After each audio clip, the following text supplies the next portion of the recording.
Bien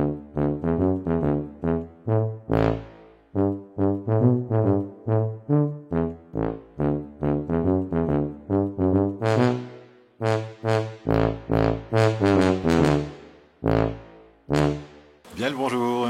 Alors aujourd'hui on est devant mon bazar apicole là, que vous connaissez déjà, et donc je vais vous parler d'un bon plan pour trouver des ruches pas trop chères.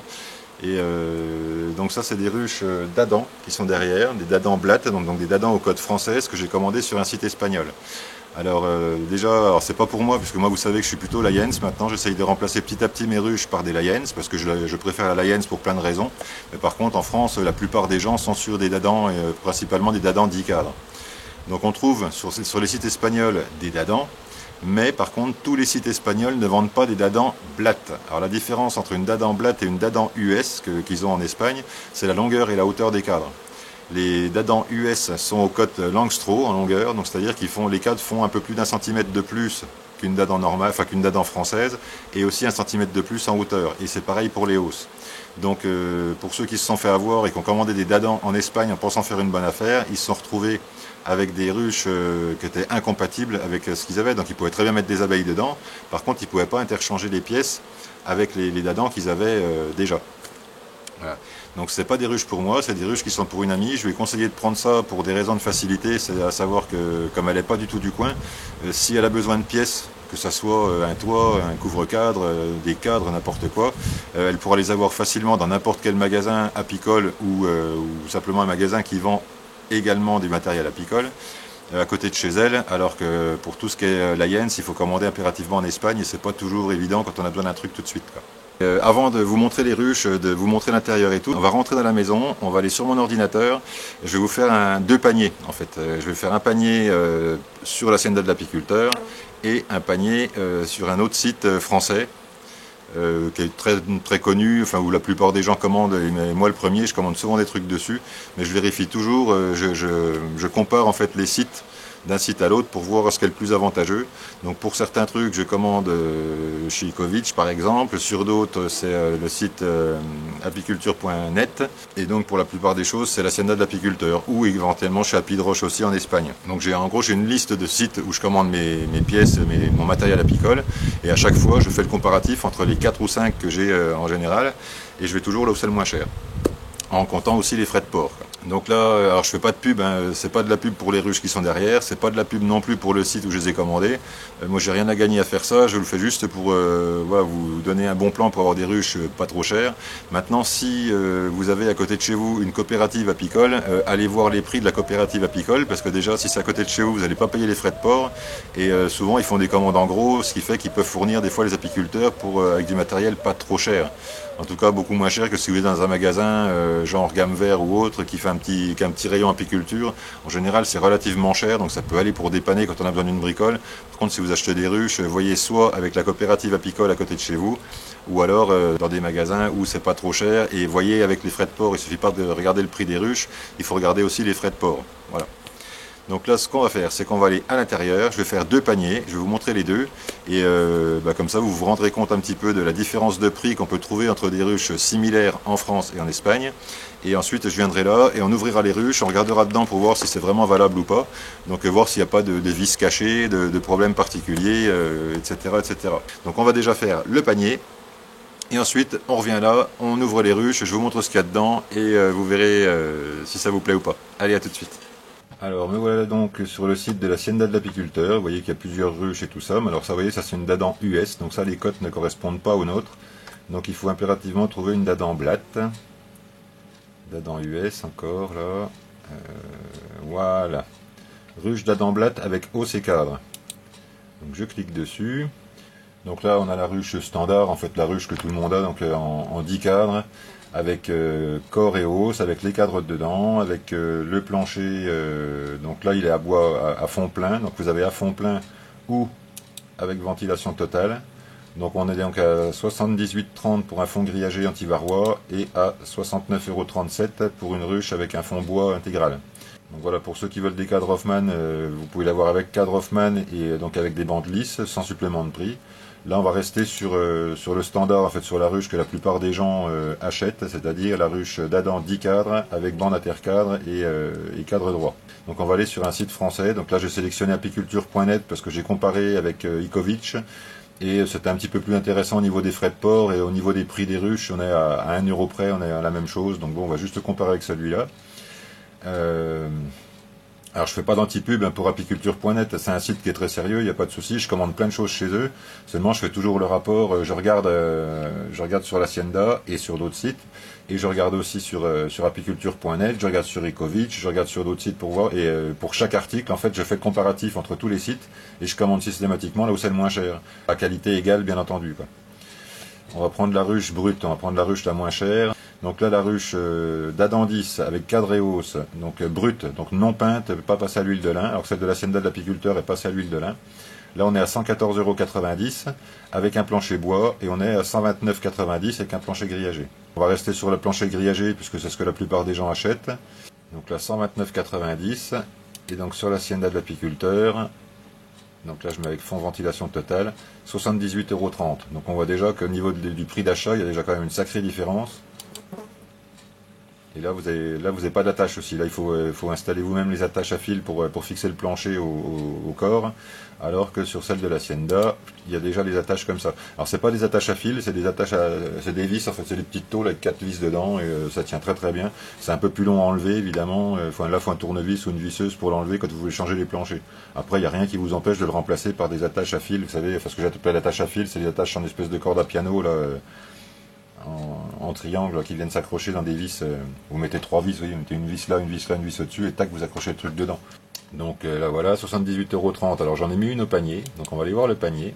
Et donc là, avec le panier, on est à 24,75 € de livraison, ce qui fait la ruche au total, livraison comprise, à 103,05 €. Si on fait la même chose sur api.net, donc là on est à 148 € contre 103,05 €. Donc ça fait quand même déjà 45 € d'écart. Maintenant, si on en met deux, pour voir. Allez, on en met deux. Si j'en mets deux ici, on passe à 206,55 €. Si j'en mets deux ici,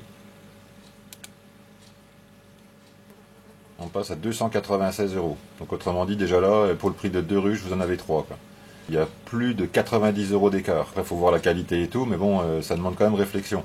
Et alors après, bon, je ne vais pas vous faire tous les paniers comme ça. Ce qu'il faut savoir, c'est que plus vous montez, au bout d'un moment, les frais de port se stabilisent. Donc vous voyez, là pour 3 ruches, j'étais à 78 € de frais de port. 78 €, pardon. 95 € pour 4 ruches. Alors là, pour 5 ruches, on passe à 139,95 €. 139,95, mais ce qu'on voit après, c'est que si vous en commandez 6, 7, 8, 9, 10 et comme ça jusqu'à 20, en fait, les frais de port ne changent pas. Donc ce qui fait que si vous commandez 20 ruches, on va monter jusqu'à 20, je crois que c'est à partir de 21 que ça bouge. Voilà, 20. Donc là, 20 ruches à 1705,95 pour ceux qui ont les moyens d'investir. Donc je me suis connecté, hein, je tiens quand même à préciser, je me suis connecté à mon compte pour que les frais de port soient calculés bien pour la France et pas pour l'Espagne.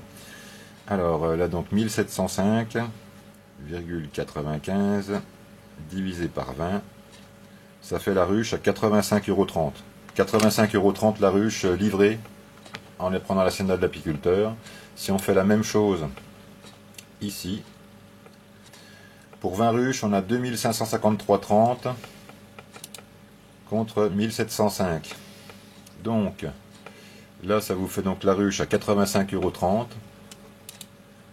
Sur api.net, ça vous fait la ruche à 116,91 €.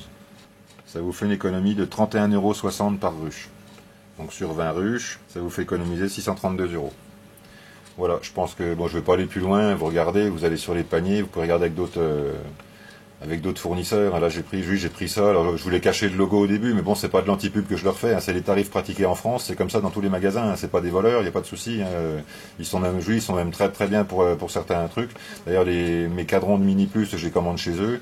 Je commande mes pots aussi souvent chez eux, etc. Enfin, il y a plein de choses que je commande chez eux, à condition que ce soit pas plus cher qu'ailleurs. Ou alors si c'est légèrement plus cher, voilà, c'est pas très grave, si c'est quelques centimes. Mais là quand même, vous voyez même juste pour le prix de deux ruches, vous en avez trois sur l'Hacienda, quoi. On va aller voir dehors et je vais vous montrer la qualité des ruches de l'Hacienda. Et je vous dis, je fais pas de la pub pour l'Hacienda. Moi, j'ai pas d'accords commerciaux avec eux. Je suis pas en train de vous placer des produits, vous faire je sais pas quoi. Je suis pas un influenceur, je sais pas quel truc là. Je vous fais part de mes petits trucs en fait pour avoir du matériel moins cher, puisque moi, j'ai pas beaucoup d'argent. Et là j'ai de plus en plus de ruches, et tout ça il faut que, donc ça a un coût, hein, quand on fait des ruches ça a un coût, donc quand il faut tout acheter, si vous achetez les ruches, les cadres et tout ce qui va dedans, on monte vite à une facture assez exorbitante, et donc si on peut économiser serait-ce que 10, 15 ou 20% sur chaque article, et je vous garantis qu'à la fin ça fait quand même une sacrée somme d'économiser, quoi. Alors maintenant qu'on a vu le tarif des ruches, on va les ouvrir, on va regarder ce qui se passe dedans, on va voir si tout est bien fini, bien fabriqué, bien fait. Et puis voilà, vous ferez votre propre opinion. Alors, on a un toit en tôle. Alors les premières que j'avais vues sur la Hacienda de l'apiculteur étaient avec des toits bois double tôle, ce que je préfère largement. Moi je suis pas tellement pour ces trucs en tôle, mais enfin bon, la plupart des ruches maintenant sont faites comme ça. Donc évidemment avec un toit en tôle, vous mettez pas le toit en tôle directement sur le couvre-cadre, vous mettez un bon isolant entre les deux, parce que quand le soleil va taper dessus, ça va chauffer fort, quoi. Donc on a un toit en tôle. Ensuite, ça c'est la porte qu'on va mettre là. On va tenir avec 2 pitons. Donc ils auraient pu mettre des portes anti-frelons aussi, mais bon ça vaut pas très cher. Alors ce que je vois c'est qu'elles sont relativement épaisses, elles ont l'air d'être costauds. Donc ça c'est un bon point. On a un couvre-cadre. Un couvre-cadre en espèce d'isorel, je sais pas comment ça s'appelle ce truc là. Vous avez une ouverture au milieu. Alors avec le bouchon ventilé, mais le bouchon ventilé ça sert à rien, parce que dès que les abeilles vont aller dessus, elles vont tout de suite le boucher. Mais toutes celles que j'ai comme ça a été intégralement bouché à la propolis. Alors ce que je vois c'est que au niveau du jeu, entre le dessus des cadres et le dessus de la ruche, il y a 5 mm au-dessus et 5 mm en bas. Alors c'est pas mal, parce que quand vous allez passer le lève-cadre, en fait vous allez comme ça, vous n'allez pas toucher les cadres. Moi j'ai des ruches anciennes qui sont avec les cadres qui arrivent vraiment à fleur du bord de la ruche, et ce qui fait que quand il y a de la propolis dessus, ça a tendance à faire un petit bourrelet quand on pose le couvre-cadre dessus. C'est pas toujours très étanche, et du coup quand on passe le lève-cadre, on se rend compte que les cadres sont collés au couvre-cadre, et ça pose un peu de soucis. Donc bon, c'est pas très grave, hein, mais bon c'est un petit détail, on va dire, qui est pas mal. Alors les ruches, j'ai vu 3 types différents. Donc moi mes anciennes, comme je vous disais, elles sont au ras du dessus, donc les cadres arrivent au ras du bord de la ruche. Et donc il faut impérativement que la hausse et le corps soient pareils.